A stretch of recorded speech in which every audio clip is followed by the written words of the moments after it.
السلام علیکم ورحمۃ اللہ وبرکاتہ۔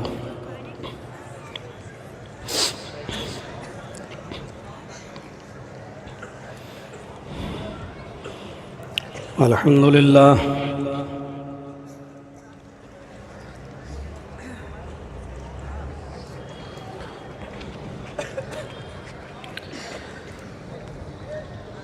الحمد للہ نحمده ونستعینه ونستغفره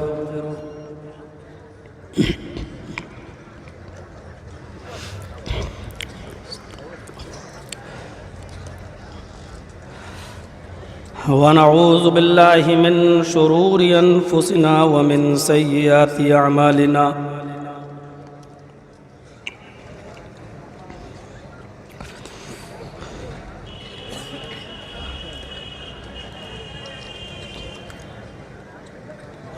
من يهده الله فلا مضل له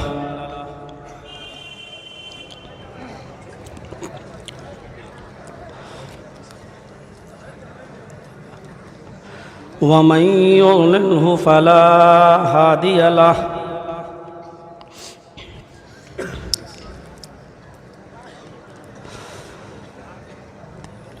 وأشهد أن لا إله إلا الله وحده لا شريك له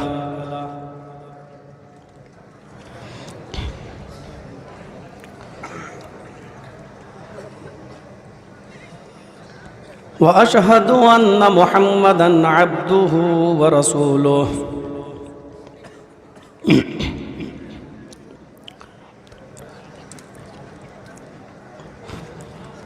أما بعد فإن خير الحديث كتاب الله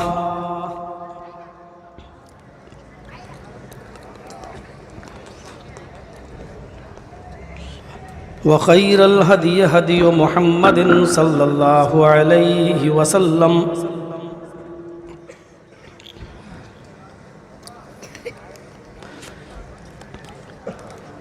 وشر الأمور محدثاتها وكل محدثة بدعة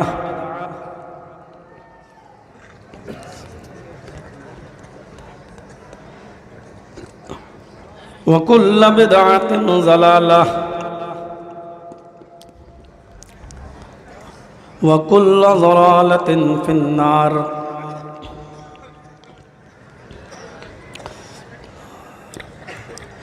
أعوذ بالله من الشيطان الرجيم۔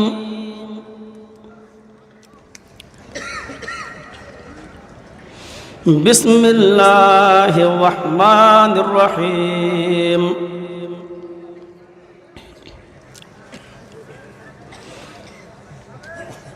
يا أيها النبي إنا أرسلناك شاهدا ومبشرا ونذيرا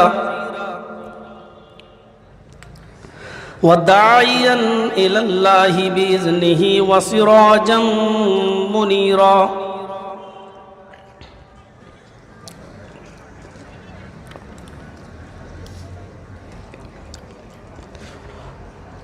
رب اشرح لي صدري ويسر لي أمري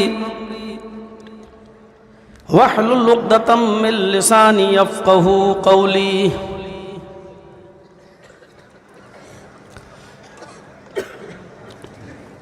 اس عظیم الشان اجلاس کے نہایت ہی عظیم صدر فضیلت الشیخ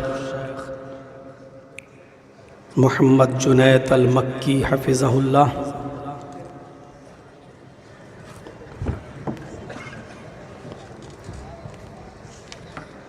اسٹیج پر بیٹھے ہوئے ہمارے دیگر مؤقر و محترم علماء کرام اور علاقے کی باوقار اور معزز شخصیات، شہر بنارس بجرڈیہا اور اس کے اطراف و اکناف سے تشریف لائے ہوئے نہایت ہی معزز سامعین، قوم و ملت کے لائق ور نوجوانوں، مستقبل کے ہونہار عزیز بچوں، پردہ نشین اسلامی خواتین، پیاری ماں اور بہنوں، اس عظیم الشان اجلاس کی کامیابی کا سب سے بڑا سبب یہ ہے کہ اشتہار میں جتنے علماء مدعو تھے وہ سب یہاں اپنے وقت سے پہلے پہنچ چکے۔ امیر الہند اصغر علی امام مہدی حفظہ اللہ، باوجود اس کے کہ وہ کافی بیمار تھے اور کولکاتہ میں ہاسپٹل میں ڈاکٹر ان کو چھٹی نہیں دے رہا تھا، لیکن انہوں نے ضد کر کے شیخ جنید مکی کی دعوت پر حاضری دینے کو فوقیت دی، اور باوجود اس کے کہ وہ کافی بیمار تھے اس کے باوجود وہ یہاں پہنچے۔ حالانکہ صبح سے ان کی بھی یہاں پانی کی بوتلیں چڑھیں، دوا اور علاج ہوا، لیکن انہوں نے بھی اس اجلاس میں پہنچ کر زینت بخشی۔ مرکزی جمعیت اہل حدیث کے خازن جناب الحاج وکیل پرویز صاحب، جو واقعی اب سفر کرنے کے لائق نہیں رہے، کافی بیمار رہتے ہیں، وہ بھی اصغر علی امام مہدی حفظہ اللہ کے ساتھ یہاں پہنچے۔ ہمارے نہایت ہی بزرگوار اور جمعیت و جماعت کا بہت ہی زیادہ درد رکھنے والے الہ آباد سے نسو پہلوان جیسی شخصیت جو کافی بیمار رہتی ہے، اس کے باوجود اپنی گاڑی ریزرو کر کے وہ اس جلسے میں آئے اور آپ کے اسٹیج پر وہ جلوہ افروز ہیں۔ ہم دعا کرتے ہیں اللہ تبارک و تعالیٰ ان کو صحت کاملہ اور عاجلہ عطا فرمائے۔ جمعیت شبان المسلمین کے ماتحتی میں اور اس کی زیر نگرانی میں جب بھی کوئی کارکرم، کوئی بھی پروگرام ہوا، اللہ تبارک و تعالیٰ نے اس کو ہمیشہ کامیابی عطا فرمائی، اس میں کوئی شک نہیں۔ نیتیں صاف ہوں، ارادے نیک ہوں، اللہ رب العالمین برکت عطا فرماتا ہے۔ آج کی یہ رونق دیکھ کر یقیناً خوشی ہوتی ہے اور ہو رہی ہے۔ جمعیت شبان المسلمین کئی سالوں سے آپ کے علاقے میں کام کر رہی ہے، رفاہی فلاحی۔ آپ دیکھ رہے ہیں بنات کا، لڑکیوں کا ایک عالی شان مدرسہ یہاں چل رہا ہے، بچیاں ہماری علم سے آراستہ و پیراستہ ہو رہی ہیں، ساتھ میں لڑکوں کا بھی ادارہ چل رہا ہے۔ شیخ جنید مکی حفظہ اللہ کی سعادت سے ایک ہاسپٹل بھی یہاں قائم ہو چکا ہے۔ ہندوستان کے اندر بہت سی جگہوں پر مسجدوں کا ایک جال بھی بچھایا ہے، مدارس بھی آپ نے وہاں بنوائے ہیں۔ میری یہ دعا ہے اللہ تبارک و تعالیٰ سے کہ بار الہ شیخ جنید مکی حفظہ اللہ کو ہمت دے، حوصلہ دے اور ان کے کاموں کو قبول فرمائے۔ اور اس سے بڑی بات یہ ہے کہ جب کوئی آدمی اونچائی پر جاتا ہے اور ترقی کرتا ہے تو حاسدین بہت ہوتے ہیں۔ اللہ رب العالمین آپ کو حاسدین کے حسد سے بچائے اور نظر بد سے محفوظ رکھے۔ جتنے بھی علماء یہاں تشریف لائے، میں نے محسوس کیا ہے کہ سارے لوگوں کی تقریر سیرت طیبہ ہی پر ہوئی ہے۔ اب سیرت طیبہ کے مختلف گوشے ہیں، کسی نے اخلاق رسول کو بیان کیا، کسی نے اتباع سنت کو بیان کیا،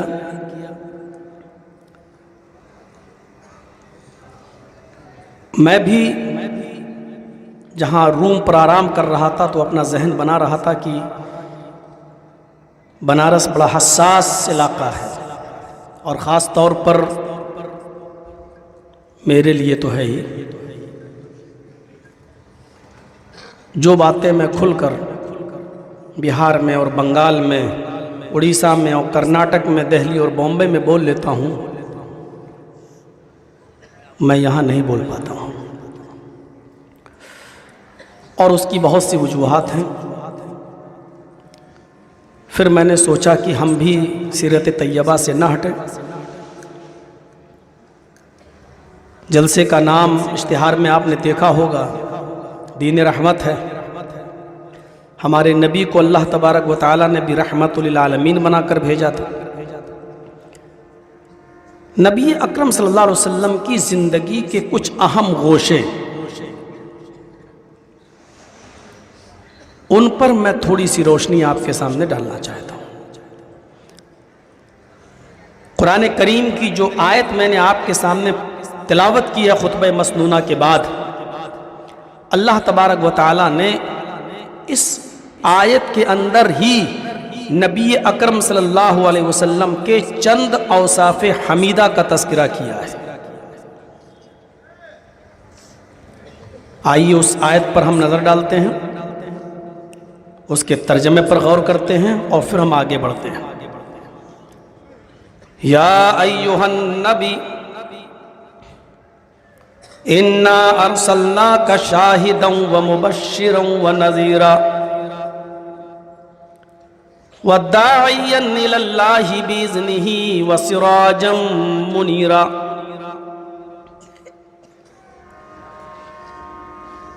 آئے میرے نبی، آئے محمد صلی اللہ علیہ وسلم، انا ارسلناک شاہدا ومبشرا ونذیرا، ہم نے آپ کو دنیا والوں کے لیے، کائنات کے لیے، پورے وشو کے لیے، پوری دنیا کے لیے ہم نے آپ کو شاہد بنا کر بھیجا، وَمُبَشِّرًا، اور ہم نے آپ کو اچھے عمل کرنے والوں، اعمال صالحہ کرنے والوں کے لیے خوشخبری دینے والا بنا کر بھیجا، وَنَذِيرًا، ہم نے آپ کو برے اعمال میں ملوث لوگوں کے لیے اللہ کے عذاب سے، جہنم سے، اللہ کی پکڑو دھکڑ سے ہم نے آپ کو ڈرانے والا بنا کر بھیجا، وَدَاعِيًا إِلَى اللَّهِ، اسٹیج کوئی بھی ہو، میدان کوئی بھی ہو، سوسائٹی اور سماج کوئی بھی ہو، حالات کیسے بھی ہوں، ہم نے آپ کو ہر حال میں دعوت اللہ دینے والا داعی بنا کر بھیجا، اللہ کی طرف بلانے والا بنا کر بھیجا، وَسِرَاجًا مُنِيرًا، اور ہم نے آپ کو پورے وشو کے لیے، پوری کائنات کے لیے روشن سورج بنا کر بھیجا، روشن چراغ بنا کر بھیجا، روشن آفتاب بنا کر بھیجا۔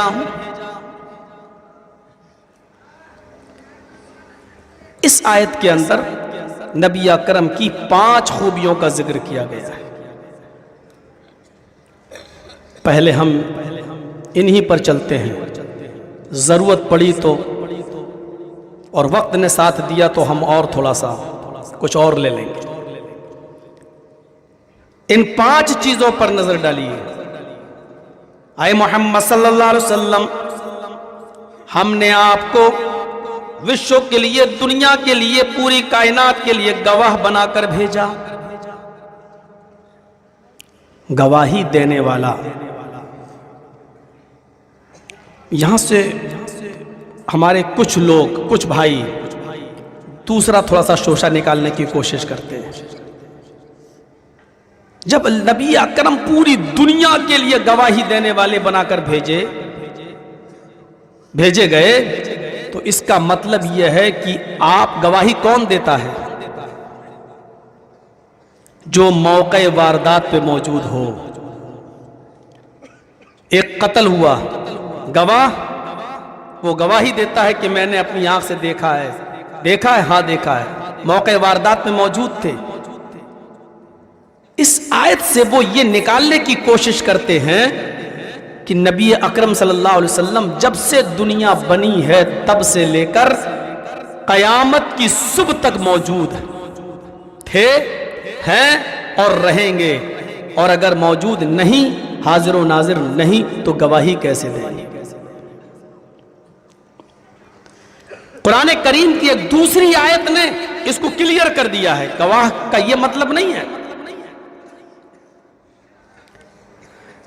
وَجَعَلْنَاكُمْ أُمَّةً وَسَطًا لِتَكُونُوا شُهَدَاءَ عَلَى النَّاسِ وَيَكُونُ الرَّسُولُ عَلَيْكُمْ شَهِيدًا۔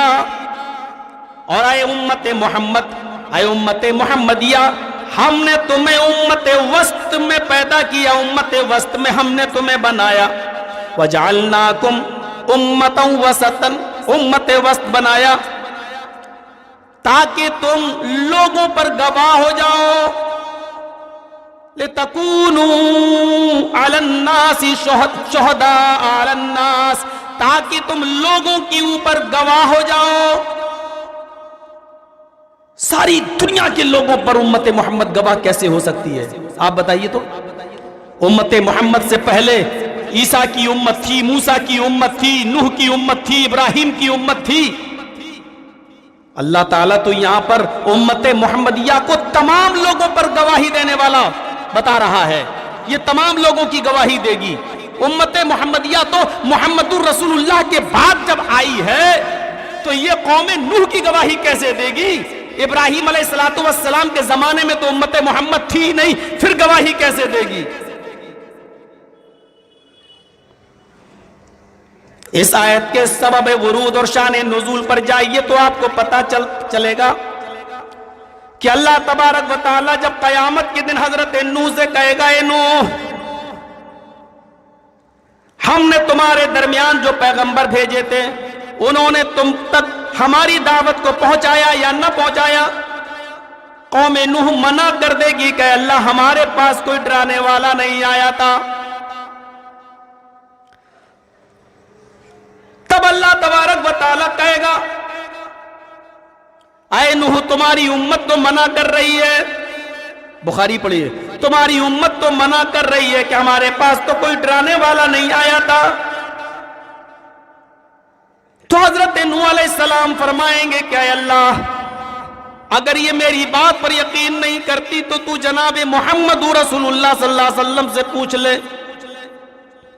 محمد رسول اللہ صلی اللہ علیہ وسلم گواہی دیں گے کہ نوح علیہ السلام نے اپنی قوم کو، اپنی امت کو پوری کی پوری حق بات پہنچا دی تھی۔ امت نوح، قوم نوح یہ جھوٹ بول رہی ہے۔ اس پر قوم نوح اعتراض کرے گی کہ اے میرے پروردگار، ہم محمد رسول اللہ کی بات کیسے مان لیں؟ یہ تو نوح کے بہت بعد میں آئے، یہ کیسے نوح کی گواہی دے سکتے ہیں کہ نوح ہمارے پاس آئے تھے یا نہیں آئے تھے؟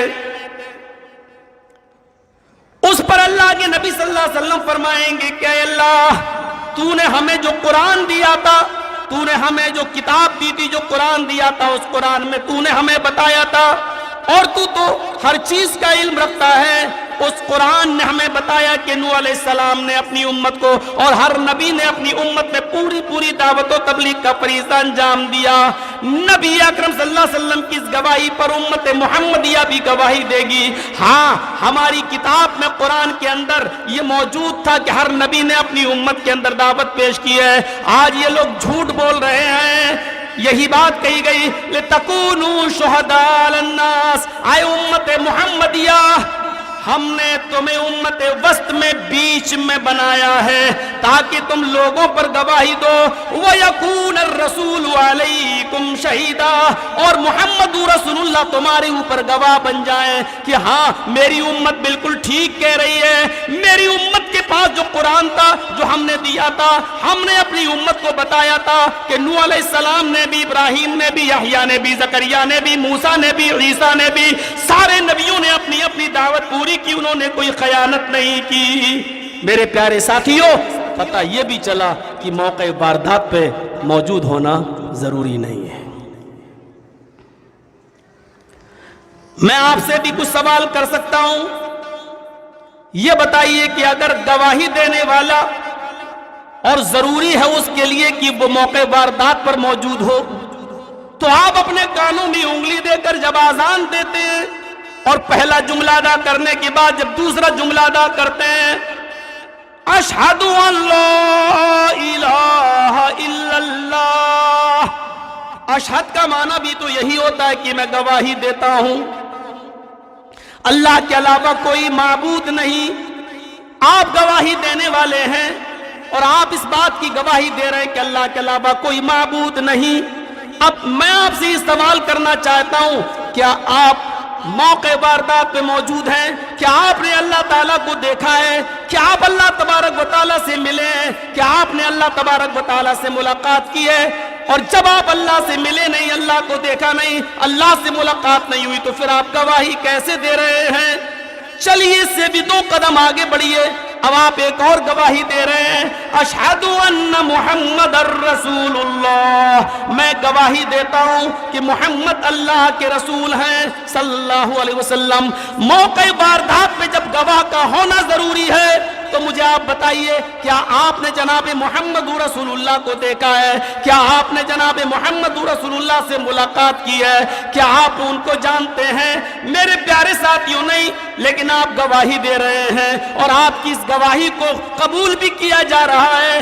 آج بھی اگر کوئی نان مومن کوئی غیر مسلم اگر اسلام لانا چاہے تو اس کو بھی اس بات کی گواہی دینا پڑے گی اشہد ان لا الہ الا اللہ و اشہد ان محمدً عبدہ و رسولہ. حالانکہ اس نے اللہ کو نہیں دیکھا، اس نے جناب محمد رسول اللہ کو نہیں دیکھا. تو میرے پیارے ساتھیوں دلائل کافی ہوتے ہیں، ثبوت کافی ہوتا ہے. جب ایک چھوٹی سی سوئی اور ماچس کا کھوکھلا بغیر بنانے والے کے وجود میں نہیں آ سکتا ہے تو اتنی بڑی کائنات بغیر بنانے والے کے کیسے وجود میں آ سکتی ہے؟ یہ زمین، یہ اونچے اونچے پہاڑ، یہ چاند، یہ ستارے، یہ سیارے بغیر بنانے والے کے کیسے وجود میں آ سکتے ہیں؟ یہ چلتی ہوئی ہوا یہ بغیر بنانے والے کے کیسے وجود میں آ سکتی ہے؟ آسمان سے اتنی لمٹ پانی گرنا جتنی ہمیں ضرورت ہوتی ہے، یہ متعینہ مقدار میں ہونے والی بارش یہ بغیر کسی برسانے والے کے کیسے وجود میں آ سکتی ہے؟ ان تمام چیزوں کو دیکھ کر آپ نے اس بات کا اندازہ لگا لیا کہ اس دنیا کا بنانے والا کوئی ہے.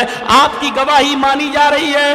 آپ نے اللہ کو دیکھا نہیں پھر بھی آپ کی گواہی مانی جا رہی ہے. میرے بھائیوں کسی بھی امر واقع میں کسی بھی معاملے میں گواہوں کی قلت و کثرت کوئی معنی نہیں رکھتی ہے، صرف گواہی دینے والے کی ذات کافی ہے. مجھے وہ واقعہ معلوم ہے جو ایسٹ انڈیا کمپنی میں آج تک لکھا ہوا ہے. جب برٹش گورنمنٹ تھی، انگریزوں کی یہاں حکومت تھی، تو ایک مندر کو لے کر مسجد کو لے کر کسی بات پر وواد پیدا ہو گیا تھا. پتہ نہیں چل رہا تھا کہ یہ مسجد تھی یا مندر. جھگڑا عروج پر پہنچا. اس انگریز جج نے ہندوؤں سے کہا کیا تمہارے پاس کوئی ایسا آدمی ہے جو اس زمانے میں موجود رہا ہو اور اس نے اپنی آنکھ سے دیکھا ہو کہ یہ مسجد تھی یا مندر، اور اس کی گواہی پر تم بھی راضی ہو جاؤ اور یہ مسلمان بھی راضی ہو جائیں. اور مسلمانوں سے بھی یہی بات پوچھی کیا تمہارے پاس ایسا کوئی گواہ ہے جس پر ہندو بھی راضی ہو جائیں اس کی گواہی پر اور مسلمان بھی، مسلمان اپنا گواہ پیش نہیں کر سکے۔ ہندو بھائیوں نے اپنا ایک گواہ پیش کیا اور وہ گواہ ایک مسلمان تھا۔ ہندو بھائیوں نے کہا کہ وہ ہمارے سماج میں رہتا ہے، ہم نے آج تک اس کو اپنی زندگی میں کبھی جھوٹ بولتے ہوئے نہیں دیکھا ہے، نہ سنا ہے۔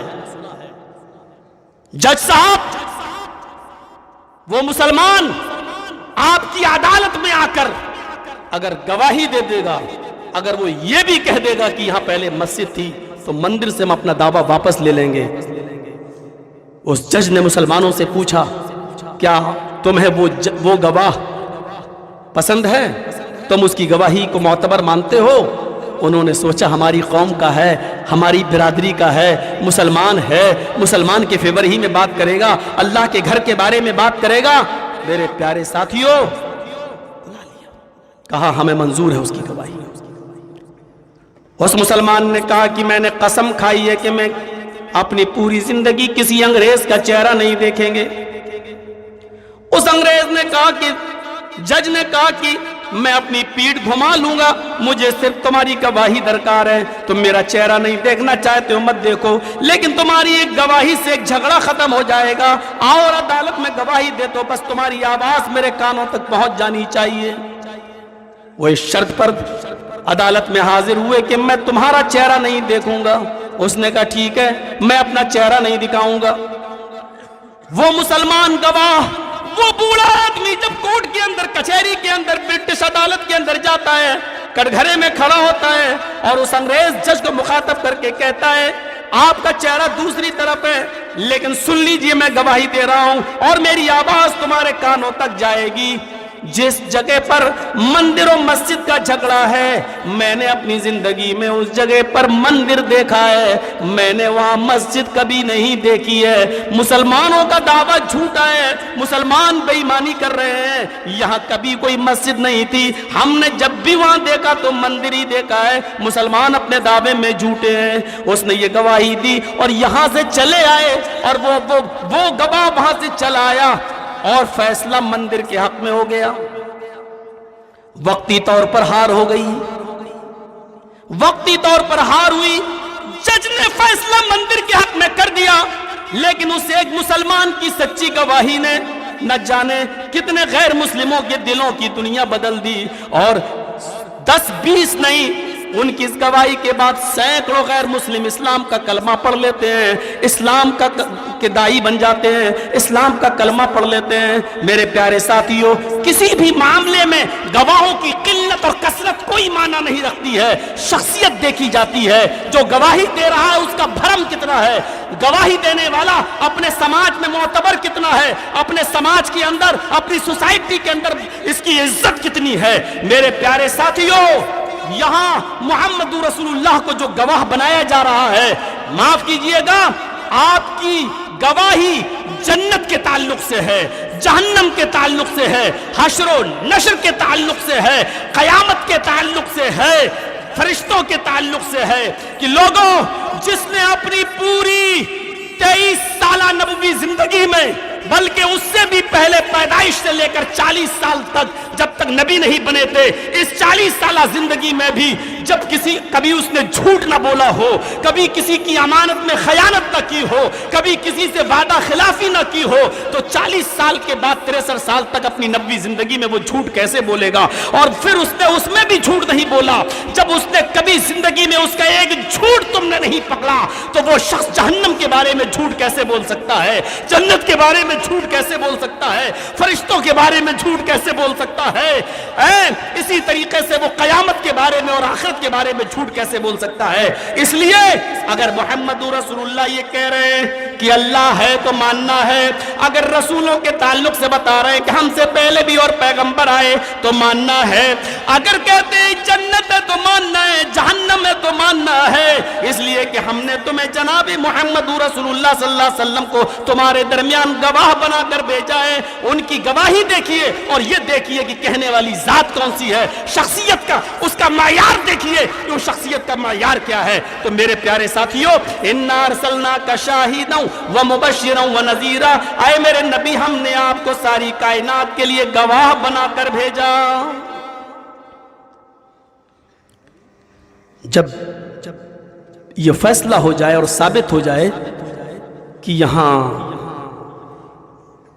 کچھ نہیں تھا پہلے سے مندر, مان لیا جاتا. حضرت عمر فاروق کا واقعہ آپ کو یاد ہوگا. عمر فاروق کی زندگی پڑھیے, سیرت, سب سے زیادہ واقعات اور سب سے زیادہ چاروں خلیفاؤں میں سب سے زیادہ جو دردناک واقعات اور دل کو دہلا دینے واقعات والے واقعات اگر آپ کو ملیں گے تو میرے پیارے ساتھیوں حضرت عمر فاروق کی زندگی کے ملیں گے. آپ پڑھ کے دیکھیے. بیت المقدس فتح ہو جاتا ہے, حضرت عمر فاروق رضی اللہ تعالیٰ عنہ بیت المقدس کی طرف جا رہے ہیں, اپنے چند صحابہ چند دوستوں کو بھی اپنے ساتھ لے کر جا رہے ہیں. آپ کا رک رک کر بہت سی بستیوں میں استقبال کیا جا رہا ہے. ابھی بیت المقدس آنے میں کچھ گھنٹے باقی ہیں, ابھی بیت المقدس تھوڑی دور ہے. ایک عیسائیوں کی بستی سے گزر ہو رہا ہے, اور غور سے سننا, اور میڈیا والوں اگر موجود ہو تو میرے اس واقعے کو کل پیپر میں یا پرسوں کے پیپر میں ضرور لکھ دینا. اس واقعے سے تمہیں بہت سی چیزیں مل جائیں گی. موجودہ حالات میں جو مندر و مسجد کا معاملہ ہے وہ بھی آپ کے سامنے سے کلیئر ہوتا چلا جائے گا. حضرت عمر فاروق جب بیت المقدس کی طرف جا رہے ہیں اور عیسائیوں کی بستی سے گزر رہے ہیں, ابھی بیت المقدس کافی دور ہے. عیسائیوں نے آپ کا سواگت کیا, موسٹ ویلکم کیا, آپ کو کھجور کھلائے, پانی پلایا. اسی اسنا میں نماز کا ٹائم ہو جاتا ہے, ظہر کی اذان بھی جاتی ہے. ایک صحابی اذان دے رہے ہیں, حی علی الصلاۃ حی علی الفلاح. عیسائی آتے ہیں, امیر المومنین اذان دے دی گئی ہے, آپ یہاں کیا جنگل میں نماز پڑھیں گے, اس زمین میں کیا نماز پڑھیں گے. ہماری گرجا میں کوئی مورتی نہیں ہے, ہم نے مورتی ابھی ہٹا کر ایک جگہ رکھ دی ہے. امیر المومنین آپ ہماری گرجا میں نماز پڑھ لیجئے. حضرت عمر نے کہا اگر مورتی نہیں ہے تو ہمیں نماز پڑھنے میں کوئی حرج نہیں ہے. حضرت عمر اس گرجا کے اندر داخل ہو گئے, گرجا کو دھل دیا گیا, پانی سے صاف کر دیا گیا. عیسائیوں نے یہ کام کیا. امیر المومنین دیکھیے ہم نے گرجا کو دھل بھی دیا اور پاک و صاف بھی کر دیا ہے, اب تو آپ نماز پڑھ لیجئے. حضرت عمر فاروق نے وہیں پر چٹائیاں بچھوائیں اور نماز پڑھانے کے لیے آپ کھڑے ہو گئے. گرجا کے اندر حضرت عمر فاروق کھڑے ہو گئے, نماز پڑھانے کے لیے مصلی امامت پہ چلے گئے. آپ کے ساتھی آپ کے پیچھے کھڑے ہو گئے.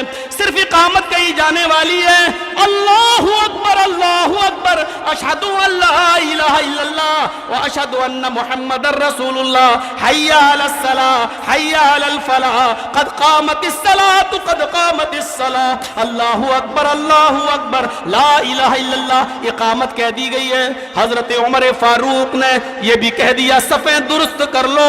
پھر جیسی قبلے کی طرف چہرہ کرتے ہیں اللہ اکبر کہنے والے ہیں, اچانک ان کے مائنڈ میں ان کے ذہن میں کوئی خیال آیا. انہوں نے کہا یہ چٹائیاں اٹھاؤ. آئے میرے ساتھیو یہ چٹائیاں اٹھاؤ اور باہر نکلو. وہ چٹائیاں لے کر باہر نکل آئے. باہر چٹائیاں بچھا دی گئی, جنگل میں چٹائیاں بچھا دی گئی. حضرت عمر فاروق نے بھی اپنا مسلح جنگل میں باہر گرجا کے باہر بچھایا اور وہیں پر آپ نے 2 رکعت نماز ادا کی. سفر میں تھے, 2 رکعت نماز ادا کی. 2 رکعت آپ کے صحابہ نے نماز پڑھ لی آپ کے پیچھے. عیسائی رونے لگے اور جو عیسائیوں میں مین آدمی تھا وہ آیا, کہنے لگا امیر المومنین کیا ہمارا گرجا ناپاک تھا؟ نعوذ باللہ, کیا ہمارے گرجے سے آپ کو نفرت تھی یا کیا وجہ تھی؟ ہم نے تو مورتی بھی ہٹا رکھی تھی, عیسیٰ مسیح کا ہم نے اس میں اسٹیچیو بھی نہیں رکھا تھا, آپ کے لیے ہم نے دھل بھی دیا تھا, پھر آپ نے ہمارے گرجا میں نماز کیوں نہیں پڑھی؟ یا ہم سے کوئی نفرت ہے یا ہم سے کوئی غلطی ہے یا ہمارا گرجا آپ کے مذہب کے مطابق ناپاک ہے؟ حضرت عمر نے اس عیسائی کو اپنے سینے سے لگایا, فرمایا نہیں نہیں, اے میرے بھائی تیرا گرجا ناپاک